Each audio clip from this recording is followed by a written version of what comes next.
for the screen, that he feels he is protected. By giving this information, he feels he is in no harm. So I get the information, and this is what happens to your confidentiality. It takes a hit because confidentiality means not disclosing information to unauthorized person. Right? Here, the information is disclosed to me, so that way this is compromised. Now, coming to integrity, your deposit matures after 3 months. So you check online. You see you have a previous balance of 9,000 rupees. Now there is a credit of 10 lakh rupees. The balance shows 10 lakh 9,000 rupees. Are you happy that the project, the bank has given you the credit promptly on the due date? Yes? Your balance shows 10 lakh 9,000 rupees.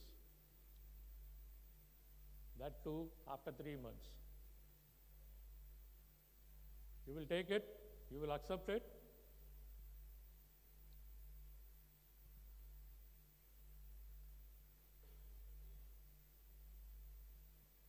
I'm surprised,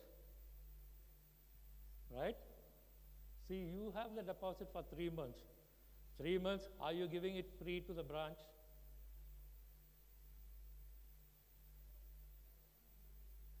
You are supposed to get interest, right? For the 3 months?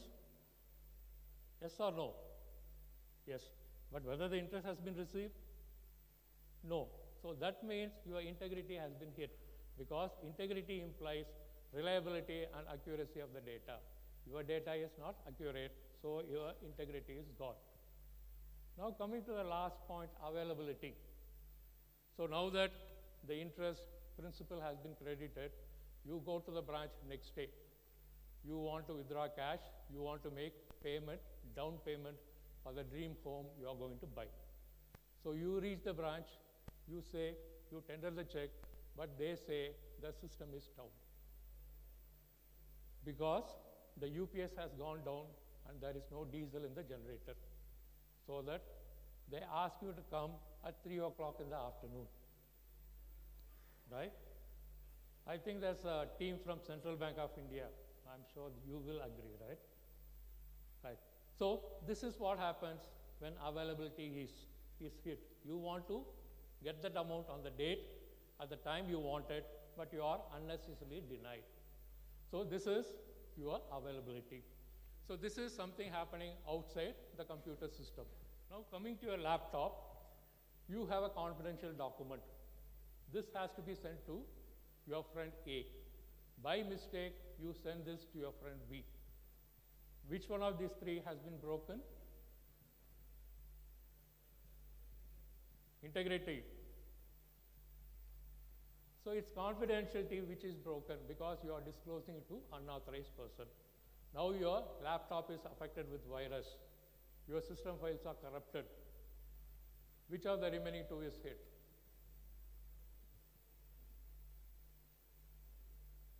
Integrity is hit because your data is not reliable. Finally, the virus completely take over. Thus a machine crash, the machine crashes. What happens? Your availability is lost. So these three are the pillars which your opponents are trying to hit so that they can take away, steal whatever information you have in the security system. Now some statistics. See, in the last 2+ years, there were 200 zero-day exploits. What do you understand by zero-day exploits? There have been frequent references to this zero-day exploits. Yeah? What exactly is a zero-day exploit?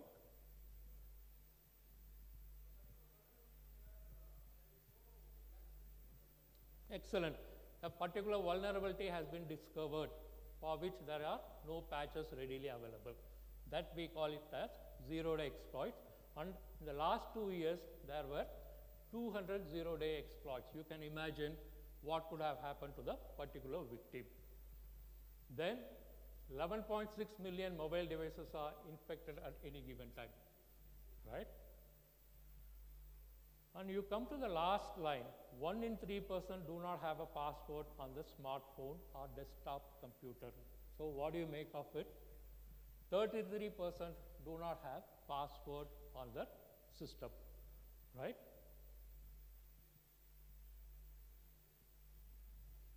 And what about the predictions?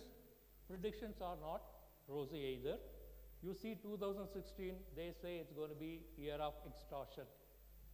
So yesterday you had a detailed session on ransomware, where your files get encrypted, and to release it, to decrypt it, you need to pay some amount.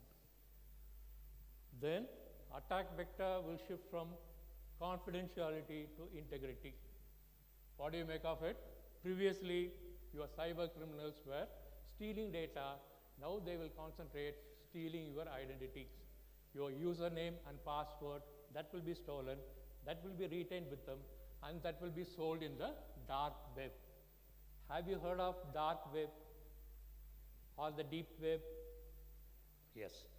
So whatever that is being stolen, they are being sold for bitcoins in the dark web. Then the last one, by 2020, more than 1.5 billion people will be affected by data breaches. So within this 20 billion or 1.5 billion, we should ensure we are not there, right? So based on these statistics, based on what has happened in the past, what is happening in the present, and what is going to happen in the future, we have drawn some conclusions. We have gone, some realization has dawned on us. You look at the first conclusion, first reality. Don't care how it works as long as it works.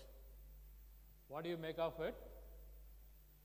This is normally the attitude we have towards security.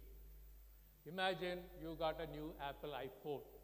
The first thing you do, you get into the phone, go for the user-friendly features, and make use of it.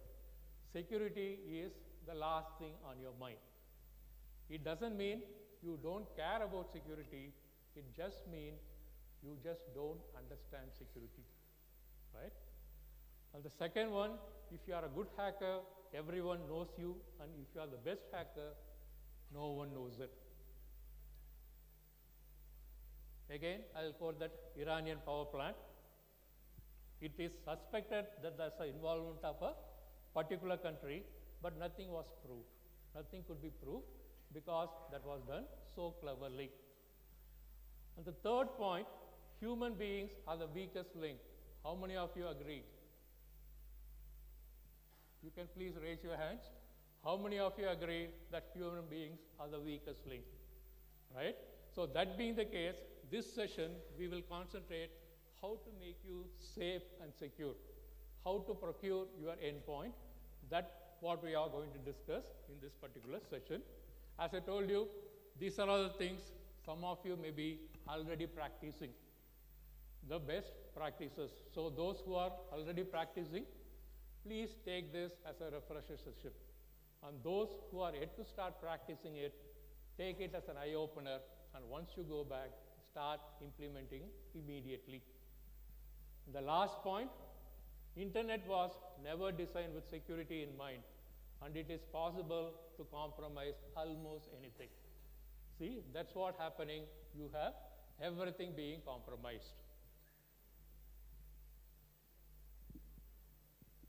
Just to show you the statistics,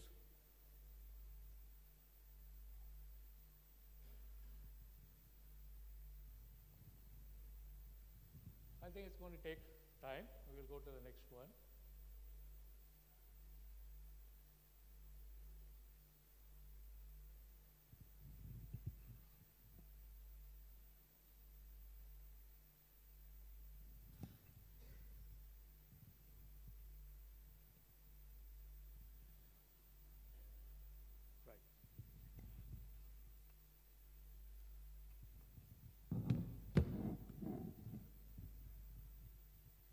It's taking time to open up. We will take a scenario, right? There's a person by name Ram. who is working as an officer in a nationalized bank. He has a very long cherished dream that he should own a laptop. Then there was $1 billion sale, and through his friend, he got his laptop purchased online. So this is some statistics on the data exploit that have happened so far. It's as on 2nd October 2015, and the data exploit more than 30,000, they are all displayed here. And this is the juice of the decade, the juicy exploit of the decade, Ashley Madison. You just scroll over it, and you should be able to see what is there in the, yeah. So this statistics gives you what is there as far as the data security is concerned. Let's assume you have purchased a laptop, right? You are not a computer savvy person. Without doing the basic security thing, you have connected to the net, right? You have also configured for the internet. You start browsing the net. Let's say first you visited a fashion portal. Second, you visited Gmail. Third, you visited Facebook, and you posted some comments there. So after browsing for 2 hours, you came back, you came out, you go to sleep. What are all the precautions you are supposed to take before you go for a browsing, or before you connect your laptop to the internet?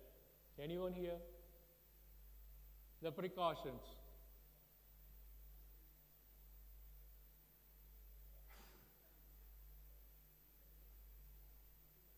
So these are the things you have as a risk if at all you go and connect to the net without doing these things. Most of the configurations which you get are insecure. The laptop you buy, it's not configured for security, so immediately update, bring it to optimal security level. Second, you have the laptop which is configured on March 2015. And the laptop, you are getting it in November 2015. 8 months, so many things could have happened. So configure it immediately, update it, patch it. And the fourth point, people looking out for you, looking out for new computers coming up on the net. So you need to have these things. You have to stop, think, and then connect. What you have to think? You have to think whether your defenses are up to date. You need to have a firewall. You need to have the operating system fully patched. You need to disable non-essential services. And finally, you need to download and install all the patches for the applications. These are some of the basic things you are supposed to do before you browse. Here is a site which shows real-time attacks as it's happening, but whether it's real, really real, our friends Nipur and Velu have to tell us. This shows the attacks are happening 24/7. These attacks are happening across the countries, and you could be one of the victims in this particular attack. You just see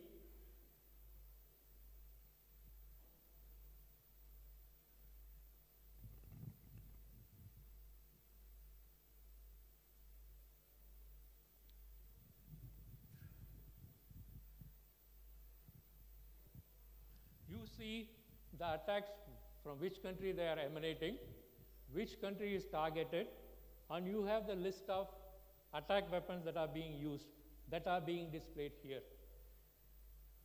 You see attacks and counter-attacks, that's what is happening. So this is the site where it shows the attacks in real time.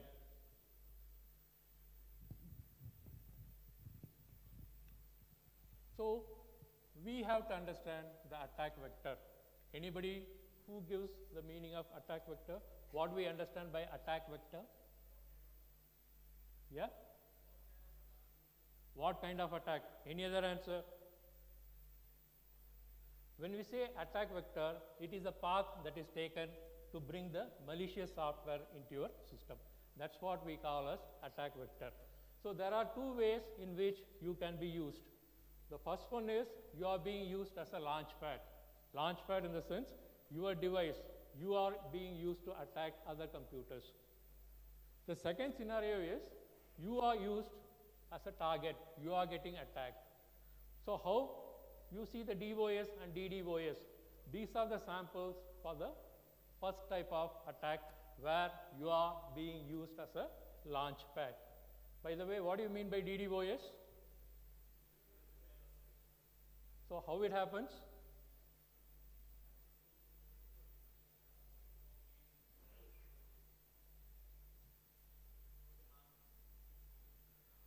Right. It happens through botnets. Some of the computers, probably in 1,000, 10,000, they are all compromised. They are brought together into a bot network. At a particular day, particular time, the activity is triggered. Each computer will send a request to the targeted website. So in a matter of minutes, the targeted website will not be able to handle the traffic. It will ultimately crash. Virus, worms, trojans are the other three things which you get in your laptop. Rootkit, what is this rootkit? Rootkit are the programs that will replace your operating system files. They will act in place of your operating system files, but since they are all malicious, they can harm you. Keyloggers, whatever you type, that are being captured. What is the best solution for keyloggers? Online? So virtual keyboard. So that's online. But offline, when you are typing in your own computer, see, in your own computer also you can use a virtual keyboard, but it's not, user friendly. You will be comfortable clicking on your keys. Ransomware, we have already had the discussion. Identity theft, your use. Now coming to the backdoors. Backdoors in the sense, what are all the new things we come across? One is doxing. Have you heard of this particular term, doxing?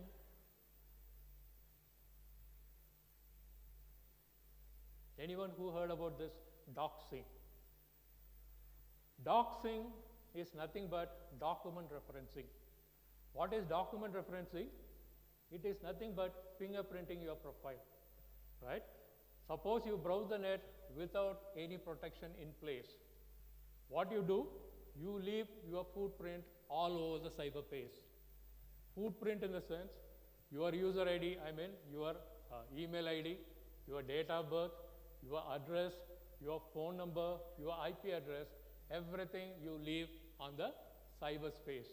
So based on the information you leave, there can be trackers in each site. How to see or how to know whether you have trackers in a particular site? You have programs that can tell you how many trackers are there on a particular website. And that particular program will give you an option to disable these trackers. So doxing is making a complete fingerprinting of your profile, which can be used at a later date to make an exploit. Social engineering, phishing, spear phishing, you have already had a discussion. What about this new one, water hole or watering hole attack? Have you heard of this? Have you heard of water hole? How many of you watch National Geography or Discovery Channel or Animal Planet where they show the water holes? Have you seen that? Yes. What exactly is a water hole? Let's say you're watching Animal Planet. They show you a water hole. What do you see there? Yeah? I put it this way. How many of you have seen a water hole in Animal Planet? Right. What exactly is that, sir? Yes. So it's a kind of pond. Normally, as Sir rightly says, that's probably the only source where the animals get water. So what happens? All the animals flock to the water hole, and what further happens? There will be tigers and lions lying in the hiding. So once the animal comes for water, drinking, the lions will attack them and will take them away. The same thing happens for us also. See, what happens is the cyber criminals, they'll be watching your activities. They will watch the sites which you are frequenting very often. So they will make note of the sites, and what they will do is they will place malicious attachment or malicious programs in the site frequented by you. Next time when you visit the site, the malicious payload gets downloaded into your system and your system is compromised. So this is what we call as waterhole attack. It is nothing but cross-site scripting attack. Which one? Honeypot. Honeypot, you are willingly asking the people to come to you. Whereas here it's something kind of a natural phenomena, right? So this is one phishing attack, a sample. You go through it, it says you have gone for a purchase, but you have not completed the purchase, and there's a 50 loyalty points awaiting you. So it says click on the particular link so that you complete the transaction and you get your 50 loyalty points. So how will you react to this particular mail? Or what doubts you get the moment you see this mail? Assume it is coming from the right web portal where you made some purchases. Right? You feel anything suspicious here? If I were you, the moment I get the mail, I go through it, I become a bit panicky because I was sure I made the payment. I was sure using the credit card, I made that online payment. Now I'm getting a message, the transaction is not completed. So I will get alarmed. Naturally, what I will do is, I'll try to click on this link, go through it and see whether the transaction is completed or not. That's the normal reaction we get. Agreed? Right? So if you click here, what happens is, it doesn't take you to any other site, it takes you to a fake site where again the waterholing attack, you get the exploit into your system. And this is your another phishing message. It says some documents have been received through digital fax. You see the contents? It gives you all the indication that there are some documents. You imagine you are getting some property documents. You again go through the link and you get caught. So these are some of the safety practices you are supposed to take.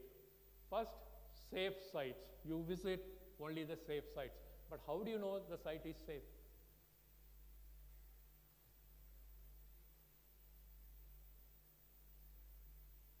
We suggest the best practice, do not visit unsafe sites. But how do we differentiate which site is good and which site is not so good?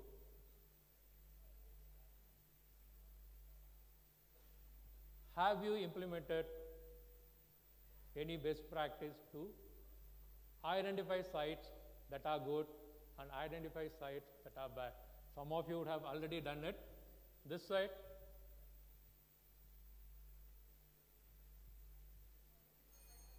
which one?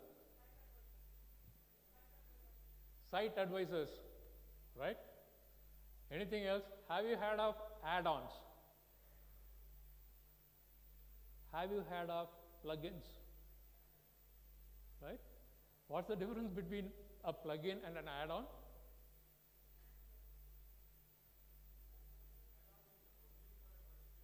Excellent. And plugin is across all the browsers. See, there's a particular add-on which can tell you whether you are visiting the right site or the wrong site, right? That's an add-on. Then strong password, what's your view on it? How lengthy your password should be? Should it be 8 characters? Should be 20 characters or 30 characters? See, 8 characters was